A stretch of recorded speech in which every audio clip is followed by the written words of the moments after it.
नमस्कार। आज हमारे पास एक बड़ी दिलचस्प कहानी है गुरु शिष्य रिश्ते और अटूट विश्वास के बारे में। हाँ, बिल्कुल। ये कहानी एक आश्रम, एक गुरु और उनके सीधे साधे शिष्य भोला की है। और भोला के जीवन में ना एक ऐसा मोड़ आता है, मतलब अप्रत्याशित सा। कहानी शुरू होती है भोला रोज की तरह गांव जाता है भिक्षा लेने। हाँ। और वहीं उसकी मुलाकात एक तांत्रिक से हो जाती है। अच्छा। अब बातों बातों में भोला अपने गुरु की तारीफ करने लगता है। अच्छा। और वो तांत्रिक वो चिढ़ जाता है, शायद अपनी शक्ति का कुछ ज्यादा ही गुमान था उसे। हाँ, ऐसा अक्सर होता है। ये सिर्फ प्रशंसा सुनने की बात नहीं होती। शायद उसे अपनी ताकत पर एक तरह की चुनौती महसूस हुई होगी, अहंकार जैसा आपने कहा। बिल्कुल। और बस उसी अहंकार में, गुस्से में तांत्रिक ने भोला को श्राप दे दिया। ओह। कहा कि तू अगले दिन का सूरज नहीं देखेगा। मतलब सीधी मौत। हाँ, मौत का श्राप। हाँ। ये सुनकर तो भोला के होश ही उड़ गए। ना तो स्वाभाविक भी था, है ना?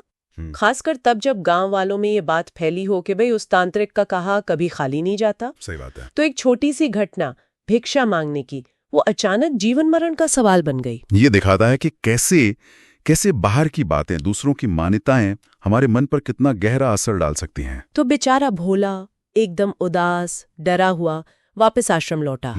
गुरुदेव को सारी कहानी सुनाई, पर कमाल देखिए, गुरुदेव एकदम शांत। हाँ, ये शांति, ये तो गुरु की पहचान है।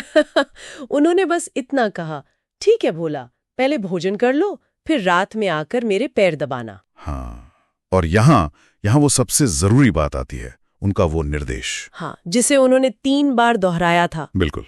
भोला, चाहे जो भी हो जाए, चरण छोड़कर मत जाना। ये सुनने में कितना साधारण लगता है ना। हाँ, पर यही वाक्य भोला के लिए एक अभेद्य कवच बनने वाला था। यहीं से तो असली परीक्षा शुरू होती है भोला की। तो रात भर भोला गुरु के पैर दबाता रहा। अब पहले पैर में क्या देखता है कि एक देवी प्रकट हुई। देवी? हाँ, और उनके हाथ में सोने चांदी से भरा थाल। वो भोला को बुला रही हैं कि आओ ये सब ले लो। सोचिए, पहला प्रलोभन धन का, दौलत का, ऐसी चीज जिसे ठुकराना कितना मुश्किल होता है। बिल्कुल, पर भोला को गुरु का आदेश याद था, चरण छोड़कर मत जाना। उसने साफ मना कर दिया, कहा मैं गुरु की सेवा छोड़कर कहीं नहीं आ सकता। कमाल की दृढ़ता। लेकिन परीक्षा भी खत्म कहाँ हुई थी। दूसरे पहर में भोला की माँ का रूप धरकर एक स्त्री आई। अरे? हाँ, वो रो रही थी, उससे बुला रही थी कि बेटा गले लग जा। ये दूसरा वार था मोह का, परिवार का स्नेह। ये शायद धन से भी ज्यादा कठिन परीक्षा रही होगी।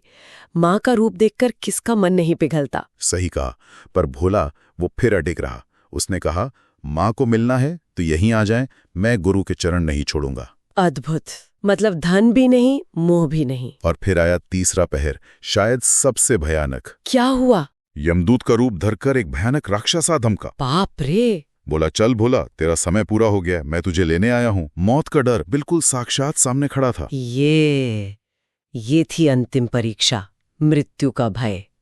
धन गया, मोह गया, अब तो जान बचाने का सवाल था। पर भोला चीख पड़ा, बोला मैं गुरु की चरण नहीं छोड़ूंगा, चाहे काल आए या महाकाल, लेना है तो यहीं आना होगा। क्या बात है! ये सिर्फ शब्द नहीं थे, ये उसके विश्वास की, उसकी आस्था की गूंज थी, गुरु के शब्दों पर उसका भरोसा। बिल्कुल। और फिर सुबह हुई, सूरज उगा और भोला? गुरुदेव जागे और देखा भोला तो वहीं बैठा है, जिंदा। तांत्रिक का श्राप झूठा हो गया। हाँ, गुरुदेव ने पूछा, अरे भोला तुम जीवित हो? उस तांत्रिक का श्राप वो व्यर्थ कैसे हो गया? तब भोला को सब समझ आया होगा। रात की वो घटनाएं, वो देवी माँ का रूप, वो यमदूत, और गुरु के उन शब्दों का असली मतलब, चरण छोड़कर मत जाना।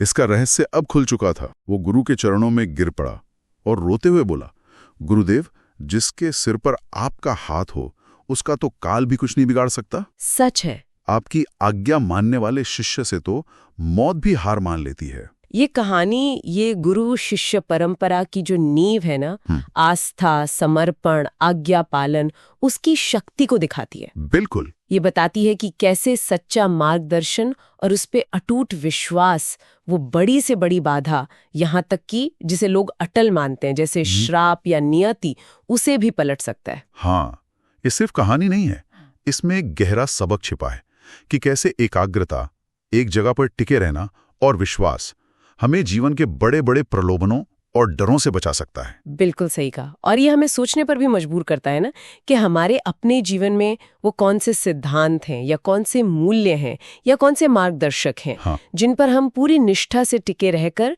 जीवन की जो अप्रत्याशित चुनौतियां आती हैं, जो लालच आते हैं, जो डर के पल आते हैं, उनमें अपना संतुलन और अपनी दिशा बनाए रख सकते हैं। ये वाकई सोचने वाली बात है।